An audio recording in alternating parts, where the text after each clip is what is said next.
ఎవరు మీరు? Hello madam, మీ ఇంట్లో కరెంట్ పని ఉంటే ఓనర్ గారు చెప్పారు, అందుకే వచ్చాను. సరే లోపలికి రండి. ఈ స్విచ్ బోర్డ్ లో 2 స్విచ్లు పనిచేయట్లేదండి. లైట్లు వేసుకోలేకపోతున్నాం, ఫ్యాన్లు వేసుకోలేకపోతున్నాం అండి.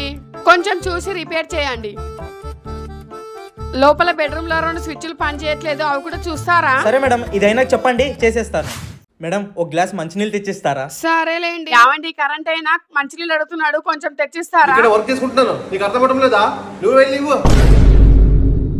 అన్నయ్య, కరెంట్ అయినా మంచినీళ్ళు అడుగుతున్నారు, కొంచెం తెచ్చియొచ్చు కదరా? ఫోన్ లో మాట్లాడుతుంటే నీకు వినిపించట్లేదా? నువ్వే తీసుకుని ఇవ్వు.